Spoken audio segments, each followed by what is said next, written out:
Welcome to the Circuit Rider Bible Study with Andy Brink. This was years ago. I was on a hike up a mountain, and there was a group of men. And for a while, we were getting together kind of annually, and we'd go to Gatlinburg, Tennessee, and we'd hike a place called Mount LeConte. And I don't know if it's the highest place in Tennessee, but one of the highest points.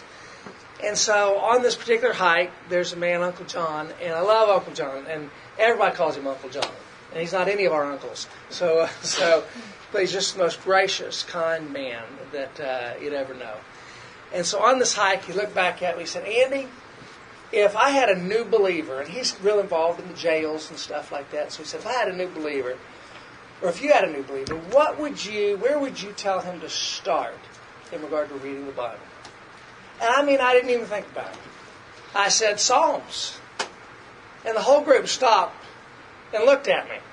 And I could tell I'd given the wrong answer. That wasn't the one I was supposed to say. So then he asked the next guy, he said, "Well, what would you give him?" And he said, "The Gospel of John." And I realized, okay, that was the right answer, because everybody just kind of, okay, yeah, that's it. So I knew I'd given the wrong answer, but I felt like I needed to tell everybody why I'd given the answer I did. And when I came to the Lord, I can't explain it to you, but reading the Psalms, it was so transparent. It was like you read David, and these prayers and these songs and these cries, and he's saying, "Lord, so-and-so said something against me and cursed their children and their family and destroy them all." But then he would finish and say, "But Lord, I'm going to trust you." You could just hear the struggle and the transparency, and he was working through things with God in regard to his prayer. And so often, sometimes we can hear these prayers, and we have this most holy God, blessed Father of all. We go through all this stuff. And I really think the prayer that God hears is the genuine heart that just says, "God, help me." The one that reaches outside of himself and just becomes transparent with God. Now listen, I'm not opposed to most holy God and all of that, and all of that would be true. But I just have found for me that he's not distant or far away. He's right here. And he's open to the cry of the afflicted. And he's open to the voice of the needy. And so there was a psalm I was looking at in Psalms 5. And we're going to use that to springboard forward into John. So we'll actually do the book of Psalm and the book of John. Psalms chapter 5, what stood out to me, starting in verse 1. "Give ear to my words, O Lord, and consider my groanings. Heed the sound of my cry for help, my King and my God. For to you I pray. In the morning, O Lord, you will hear my voice. In the morning I will order my prayer to you and eagerly watch." So often, there's nothing more sincere than "help me." Yep, that's right. And I'm going to tell you all through as you read the Scripture, he says he responds to the cry of help. And I tell my children, this is one thing I've told them all, and I told my son on his graduation day, one of the things I told him, if you ever find yourself in a dark place, and you feel like the waters have gone over your head, and you feel like you've missed the mark, cry out to God for help, because he will meet you in that place. And it may not change overnight, but he will help you through it. So, the next thing that stood out to me was verse 3. It says, "In the morning, O Lord, you will hear my voice. In the morning I will order my prayer to you and eagerly watch." How many times are we praying to God without anticipation? There's an old country boy in Alabama that I met, and I remember him telling me, and he was like a mechanic or whatever, and he says, "You know what?" He says, "Sometimes we need our anticipator recalibrated." I don't know anything about calibration and what that means, but I feel like it has something to do with adjusting. And he said, and I've never forgotten that. And as you read this, how many times, most often, do we find ourselves praying with no anticipation? Right. And even somebody asks us to pray. "Oh, okay, I'll pray for that." We do. Lord, help Jim do this and that. But we don't come forth from that prayer with any expectation as if God's really going to hear us.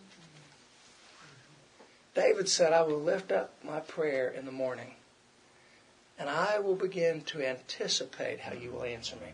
I'm going to begin to look at what you're doing. And so often as we walk through the day, and I've told you this already, but it's something that has affected my life, and I can see different ways that it's affected my life. I've started writing a gratitude journal. I don't spend a whole lot of time with it, but I'm spending more and more time with it. But every morning, I write down 3 things that I'm thankful for. 1, 2, 3. And you know what I've found with me that's beginning to do? I'm walking through the day anticipating God. Because already I've begun the day with gratitude and writing it down. These are 3 things that I'm genuinely thankful for. It's helping me personally to anticipate God as I walk throughout this day. Are you anticipating Him? Are you looking for Him? Listen, do you know this? Hey, Elena. All creation is declaring the glory of God. Every day you wake up, everything around you is declaring, it's pointing us toward the Lord if we can just be sensitive enough to see it. And a lot of times we don't see it because we're not looking for it. So, look with me in the Gospel of John, chapter 5. Matthew, Mark, Luke, John.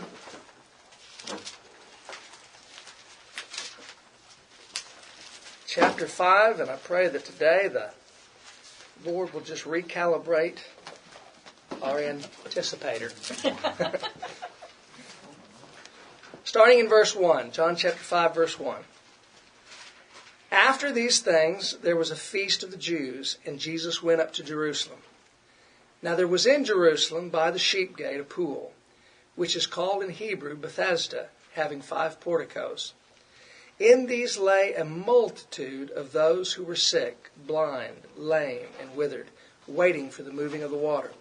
For an angel of the Lord went down at certain seasons into the pool and stirred up the water. Whoever then first, after the stirring up of the water, stepped in was made well from whatever disease with which he was afflicted. A man was there who had been ill for 38 years. When Jesus saw him lying there, he knew that he had already been a long time in that condition. He said to him, "Do you wish to get well?" The sick man answered him, "Sir, I have no man to put me into the pool when the water is stirred up. But while I am coming, another steps down before me." Jesus said to him, "Get up, pick up your pallet, and walk." Immediately the man became well and picked up his pallet and began to walk. Now as we read this story, we look at this place. And again, we talked about meditating Scripture last week and just looking at it from different perspectives, looking at it from the people in the crowd, looking at it from the person engaged in the story, looking at it from Christ's perspective, and just beginning to chew on it, give thought to it. And so as we look at this, first of all, we see where this is taking place. And the word Bethesda, I think many of y'all know this, it means house of kindness, place of kindness. And so here was this place of kindness in the midst near the sheep gate. And the sheep gate was a place where there was market. There was a lot of things going in and out. There was a lot of buying and selling. It was near the temple, and they were doing the sheep, and people would buy the sheep and go do their thing in the temple, and all this kind of stuff would take place. So it was a marketplace, and there was this pool. And in this pool of water, at certain seasons, it says an angel of heaven would come and stir the water. And when people would see the water being troubled, they would put their foot in it. They would step into it. And immediately whoever was in there first received healing for their body, whatever the illness, whatever the situation was. And so, as we look at that, so often we think of the church being a place of healing, but here God had this special place that He would send down mercy. And it was in the marketplace. It was in a place of comings and goings. And our prayer should always be, wherever we go, that in that marketplace, that our eyes would be open to the maladies around us. You know, and the truth is, listen, as you look these things up, I wrote down some of these words on a scrap piece of paper, which I might not have with me, but as you look it up, of course, blind, blind can obviously be physically blind and can't see, and I'm sure most of them that were there that were blind were physically blind, but there's a spiritually blind. Jesus said, listen, ask for eye salve, that your eyes might be opened up. And there are maladies that we can't always see with our eyes. How many times are there people in your life? And I can't tell you how many times I've shared this with people. There's people in your life, and you just go, why do I have to deal with this person?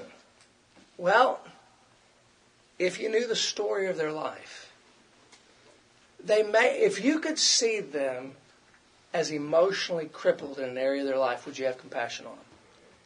See, if I see somebody with a walker and they're dragging their leg, listen, I'm not going to be upset because they can't run a race. But so often there are maladies that we can't see. They're emotional maladies. They're spiritual maladies. There are things going on in the lives of people that if we could see it, we would be merciful toward them. And I can tell you, listen, it's easy to say. And I hear it all the time. Those guys in prison are getting what they deserve. They did, and listen, they are. I mean, nobody's getting what they deserve. But they are. There's a sentence upon them. They have been separated out. But I'm telling you this, I heard somebody say years ago, you would be a lot less likely to make judgments about a person if you knew their story and where they came from. And I can't tell you how many people I've sat with, and as they begin to tell me the story, I just think it makes sense to me. I see it. Things can look perfect, but inside there are wounds that just don't get healed overnight. Yeah. That's right. And there's things that people are walking through, and God's purpose and intention is to make us whole. And so often the marketplace is the place where God's called us to be aware. And so often we're afraid to be aware of the maladies around us. Matter of fact, let's just entertain ourselves so we don't have to pay attention to what's around us. Let's sit in front of television. Let's go to movies. Listen, I'm not opposed to any of that. But so often it's a way to keep ourselves from having to deal with the hurt and the pain all around us. And so often God's called you to be an extension of His grace and love in those places. To be an extension of kindness. It's amazing how a smile or a word of kindness can give people enough hope to go on to the next day. So Jesus walks into this place and it's filled with maladies. Matter of fact, it doesn't say just a few people were gathered around that pool. It says a multitude. Now listen, think about your life. If you had a malady and at some point realized, I can't get any resolve from it from whoever the doctors are. I can't get any resolve from it from whoever the counselors are. No, my need is not being met. My only hope is to get into that pool. And there were multitudes sitting around waiting to get into this thing. And when the waters would get stirred, the first person that got in was healed. Now it says when Jesus saw this man, it says he had been in his sickness for 38 years. Now think about that. Let that rest on you for a moment. Now listen, I don't know if he was at the pool all those 38 years. I know this, Jesus said he had recognized him as having been there a long time. Now there's a lot of things that come to my mind as I see that man sitting around that pool. One is, what kept him there? Why was he there? If he wasn't able to get into the water, then why did he come? And so as I begin to consider that and just look at sometimes that place of waiting, look with me in Job 14. The story of Job right before Proverbs. And Job 14. And again, just kind of going back just to give the story of Job. But, here he is. The Bible says he was a righteous man. And it says that God allowed Satan to test him. And so in this testing, he lost his children. Think about that. He lost his wealth. And he lost his health. But God said, you cannot take his life. And I'll tell you, just like Miss Minton's shirt right there, God is in control. And I know I've said this here a million times, but it's the filter through which I've learned to see life. God is sovereign. Even evil serves God's eternal purpose. This world is not spinning out of control. God knows what's happening. And everything is serving his eternal purpose. The Bible says, even the wicked for the day of judgment. Everything. Secondly, is his wisdom. All we can see is the moment and how our trial or our situation is affecting us. God sees beyond the trial. He sees the ripple effects. He sees what's necessary to happen today in order to get us to where we're going. And the last thing is his love. Becoming convinced of his love. Nothing can come into my life that has not been filtered first through his love. Therefore, I have hope. And what is hope? Hope is the expectation of future good. All right? So you think about the expectation of future good. And then we look at that. Listen, how do we have that? Some water? Sorry. She might be in the ladies' restroom. Might be one of y'all ladies take it to her. I'll go jump in.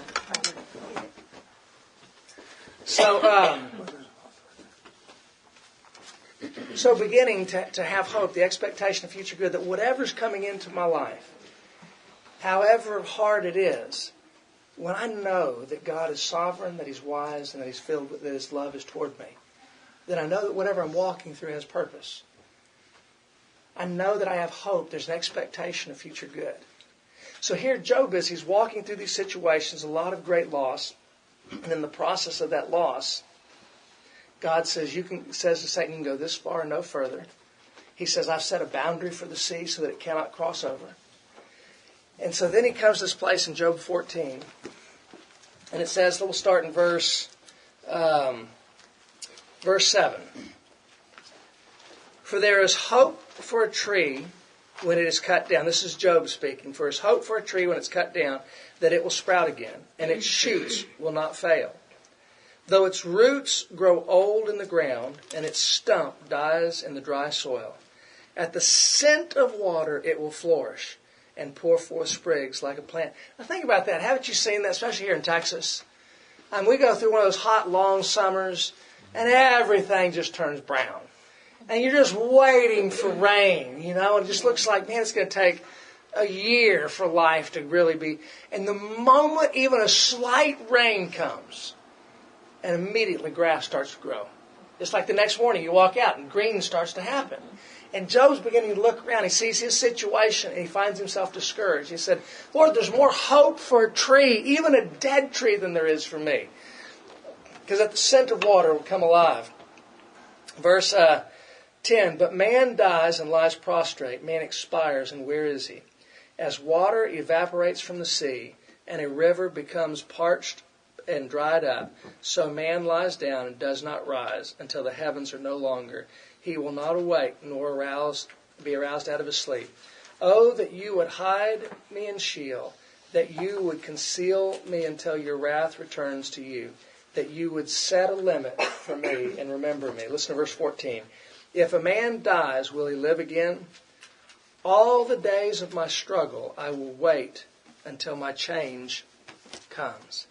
Think about that. He says, all the days of my struggle, I will wait until my change comes. This man had sat by that pool for 38 years. What do you think of when you think of waiting? Listen, so often we pray and, God, do this, and it doesn't happen. All right, well, let's move on to the next prayer. There's a passage, and Jesus says in the Gospels, in the Sermon on the Mount, he says, knock and it shall be open, seek and you shall find, ask and it shall be given to you. Have you ever asked and not received? You ever sought and not found? You ever knocked and the door not opened to you? And that word actually there, especially if you read it in the Amplified, it means a continuation, the one who keeps knocking, keeps asking, keeps seeking. Well, why does God want us to keep asking, keep knocking, and keep seeking? I mean, what is He looking for? I mean, why don't you just open the door? I'm knocking. Why don't you just respond? I'm asking. Why don't you just show up? I'm seeking. Listen, the knocking, seeking, asking isn't trying to turn God's heart toward us. It's the process of getting our hearts ready to receive. Listen, have you ever been in that place where somebody's trying to tell you something and you don't want to hear? Listen, a great picture of it's children, you know. And again, I'm not as old as most of you in here, but with my children, I wish I could take the information that I've gained up to this point, and I wish I could put it in their hearts. I wish they would just hear me and listen to what I'm saying. But I can't make them do that, you know. And so often, the process of waiting is the process of our hearts lining up to His will so that He can answer. See, we're focused on, again, the event, the answered prayer. What's God going to do? God's focused on the process. It's the preparation of your heart to receive His answer. And sometimes you're not ready to receive His answer. Sometimes you really don't want to receive His answer. You're not ready to accept His will. And so often the process of waiting is the process of God getting our hearts ready. Listen, you know why Moses spent 40 years in the wilderness? He wasn't ready. Because he wasn't ready to come out at 39. Now think about that. God was trying to produce a humility in him so that he could lead God's people. And He knows how long that is necessary and that takes. How many times had Moses prayed to be restored to his family? How many times do you think Moses prayed, God, I really felt like You'd put this calling in my heart, and now I'm herding sheep around a mountain. When are You going to answer me? How long, Lord, are You going to wait? Until you're ready. Until you're ready. And so he says, I will wait until my change comes. And one of the things when I think about this man at the well, it says this. It says, Jesus comes to him and says, do you want to be made well? Now think about it. He just walks up to him. Here's a man with, obviously, has been in this state for 38 years. It says about Jesus that he recognized he'd been there a long time. And he says, do you want to be well? And his response to him is this: I don't have anybody here to help me. And by the time I get close, somebody else gets in the water. His response to Jesus' question was to complain about a situation. What's the response in our life to Christ? Are we constantly putting before Him the whys this can't happen? Listen, Lord, I've got some strong places in my life, some things I can't get through. Do you want to be made well? But yeah, it's just not going to happen. It just can't. I'll never get through this. I'll just never this. I'll never. Do you want to be well? What are you asking Him for? And the moment Jesus steps in and begins to ask him the question, he begins to complain about having nobody in your life. Listen, sitting in this place, have we found ourselves complaining about other people that haven't been there to help us? Think about it for a moment. So-and-so wasn't there for me. God, you don't understand. My parents weren't there for me.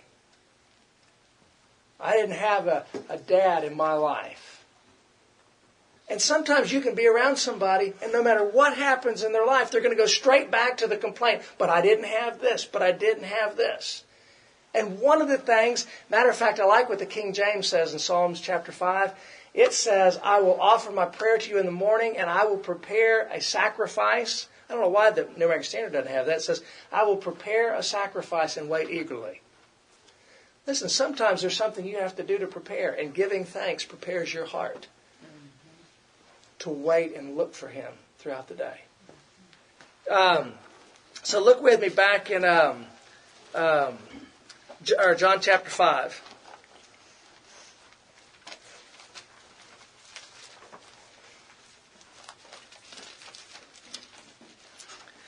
And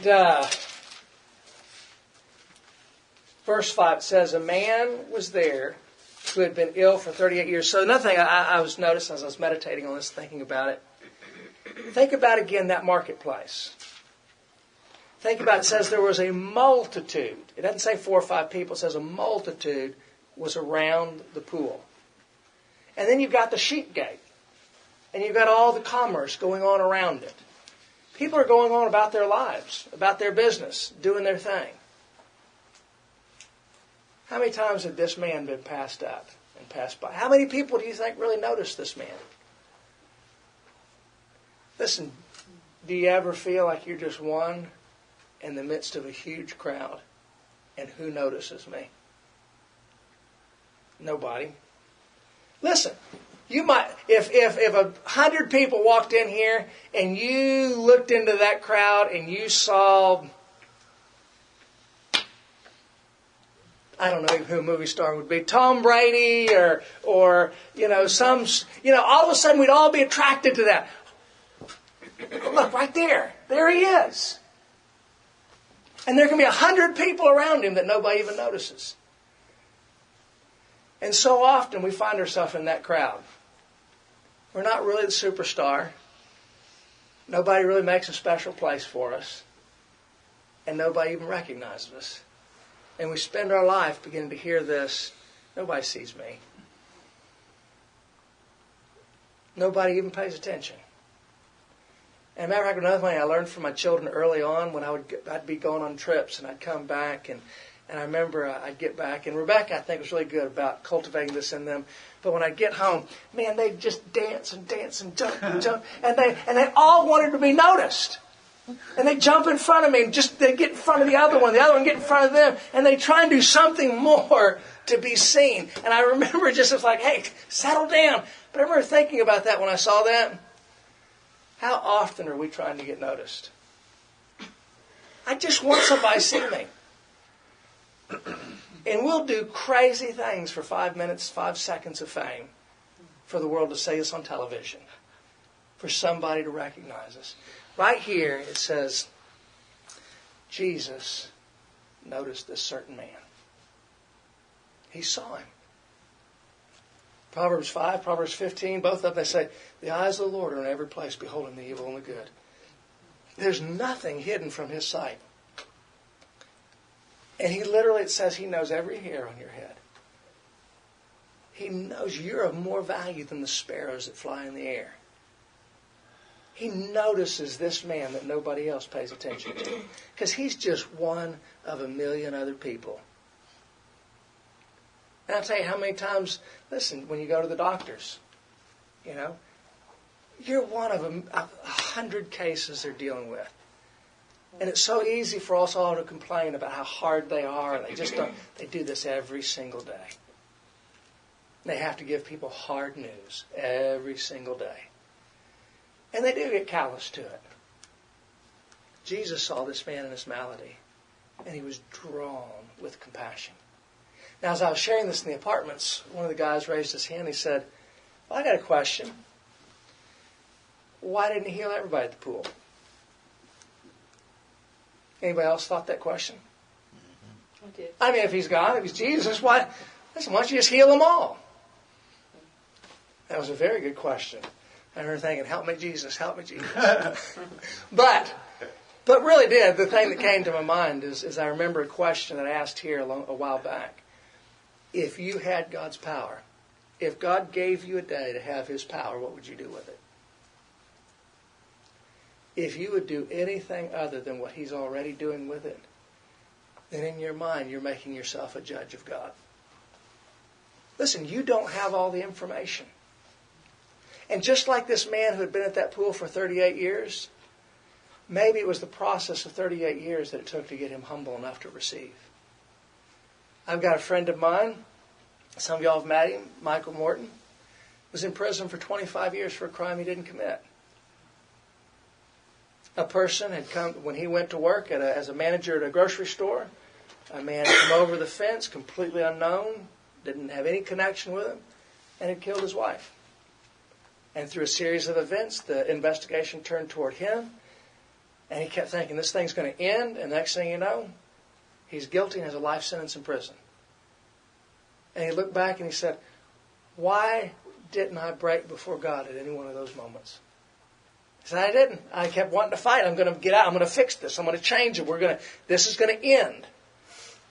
And then 10 years into it, his son comes to him. He was 3 years old at the time he went into prison. Comes to him and says, I want to change my name and I want to be adopted and I don't want to come see you anymore. At that point, he lost everything. Lost his only child. And he said, that was the point. I went back to my bunk and I said, God, if you're real, I need you. You got to do something. That was the humbling point. Why didn't it happen before that? Why didn't it happen during the court proceeding? I don't know. But so often we stand as the judge. Why doesn't God do this? Because you don't have all the information. You don't know where a man's heart is at.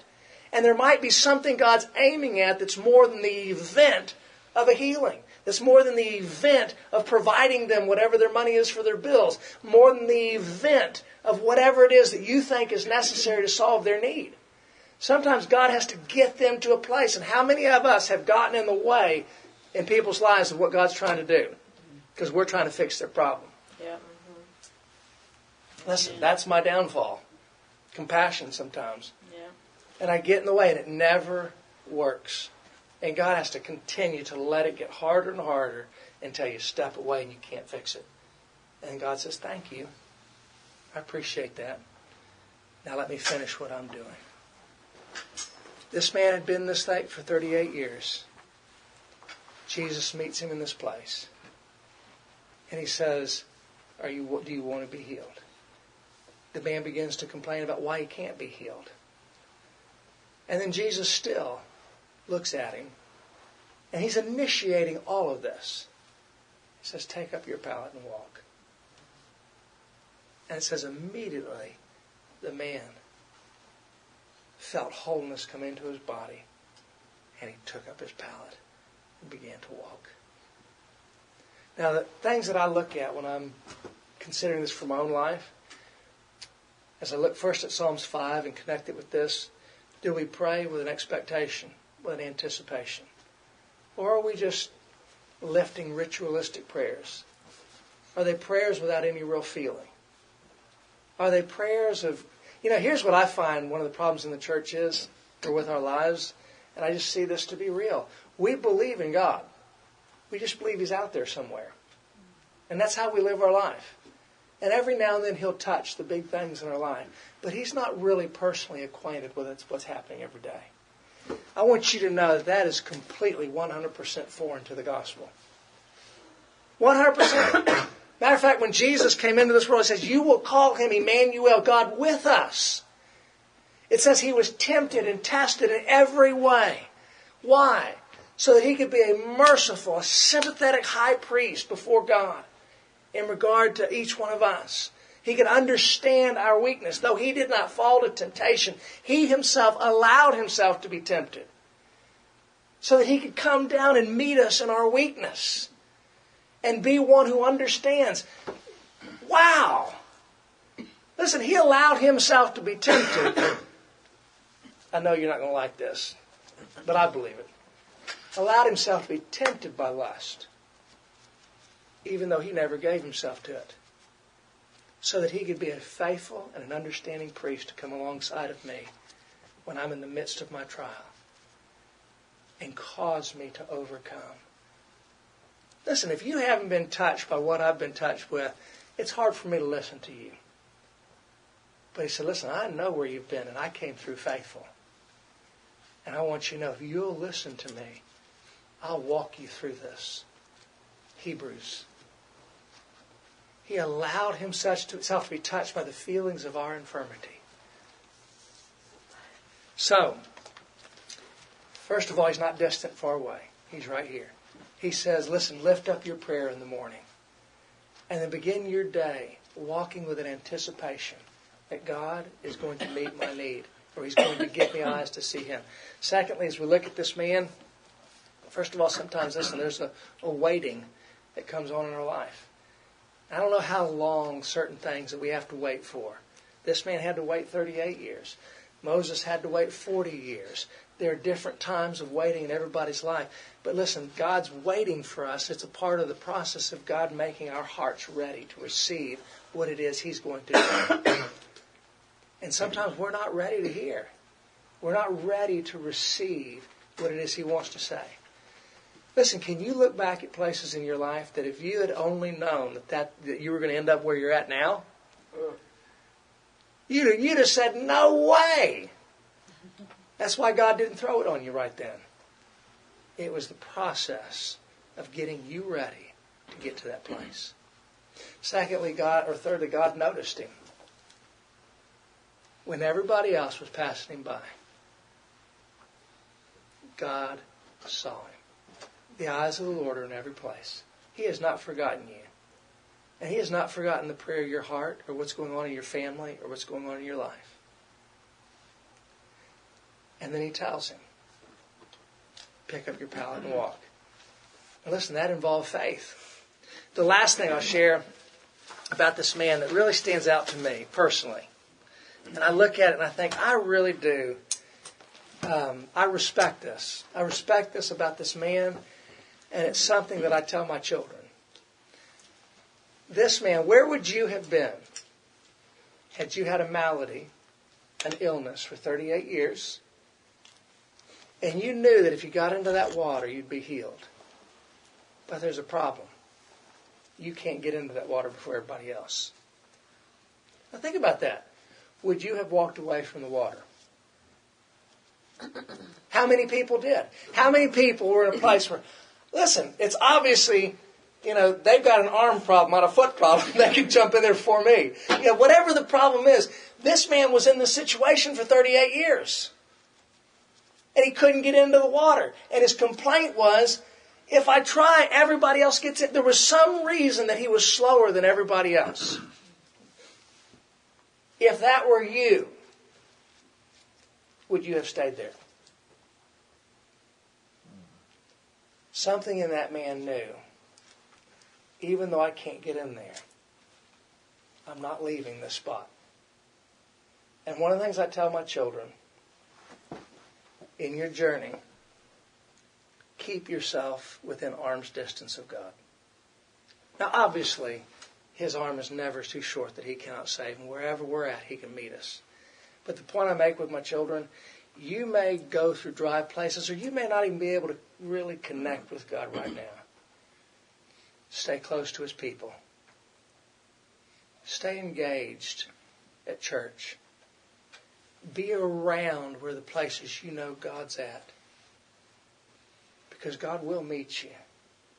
He will find you. You will walk into that place at some point, and all of a sudden the same speaker sharing the same things that you've fallen asleep with 100 times, and all of a sudden when it's God's time, your eyes become open and there's life that begins to happen. Or all of a sudden that person comes up to you and says exactly what you need to hear. This man kept himself close even though he couldn't get in. And I'll tell you what, I look at that and I think, God, if there's one thing I take from that, I want to stay close to God's people. I want to stay close to people I know have a connection with the Lord.